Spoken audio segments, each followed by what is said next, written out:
The story is told of a Brazilian woman who um, every day would ride her motor scooter with a bag of sand on the back from Brazil into Venezuela. Every day. And the guard kept stopping her and checking the sandbag and see if she was smuggling anything. And finally, after many, many months, gave up and said, "Look, I'm so frustrated. I know you're smuggling something, but I can't figure out what it is. Can you just let me know and I won't arrest you, okay?" She looked at him with sincerity and she said, "I'll tell you what I'm smuggling. Scooters." Why do I tell this story? It's because I'm convinced that we so often forget the obvious, that we are intimately connected with God forever. It's our true identity. We get the clues from this, from today's gospel and last Sunday's, which both give us the I am statements of Jesus. Last Sunday, it was, I am the good shepherd. This Sunday, it's, I am the vine. You are the branches. I am the one always connected with you forever. Let's imagine that we might say, what are the I am not statements? What would they be? One would be, I am not your judge. Just look at the scriptures. Did Jesus judge when the woman was caught in adultery? No. Did he judge the thief next to him on the cross? No evidence. So how do we come across with this idea that God is judging? The one who said, forgive them, for they do not know what they're doing. And then the next frame, Jesus is sitting on a throne, judging. It doesn't quite follow. What are some other, perhaps, not statements? I'm not your accuser. Accuser comes from the word Satan, which means Satan. The corollary to this is, I'm not one keeping records of your sins, okay?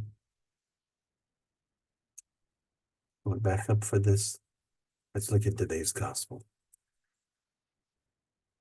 I am the vine, you are the branches.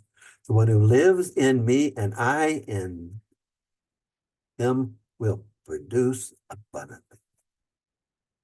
For apart from me, you can do nothing, but nothing. It's all about being connected. What Jesus did not say was, if you know what's good for you, you will do everything right, okay? Jesus doesn't give any ifs, no conditions. Jesus says, you must stay connected. Jesus is saying through this, you can't stop me from loving you unconditionally. Love is my identity. No one, even myself, cannot change that. Opposite of staying connected is naturally being disconnected, separated like a cut off branch that withers. That's another way of talking about sin, separation. Today's gospel says he trims clean to increase yield, okay? I have difficulty seeing Jesus as a branch trimmer, anything that has to do with cutting off or separating. It's one way to look at it in terms of increasing yield, but it's really not consistent with God's identity as unconditional love. So could it be that life itself is the one that trims us, that trims our sails? What if we thought about what needs trimming within us? My thought would be the number one issue would be our ego, that illusion that we're separate from God. That part of us that wants autonomy, wants to have life itself be at its beck and call. It's the theme song of someone called Sinatra, who said, "I did it my way." It's that part of us that wants to consider itself deserving of a reward in heaven because of all the good works we did and all the wonderful things we did, and as if we were doing it. It's not us. It's God connected within us. It's our connected self, connected to the vine. People ask them, well, who are you, huh?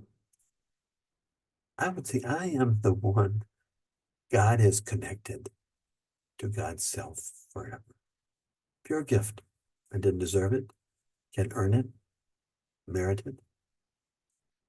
My choice is to become aware of it and to choose or choose not to accept it.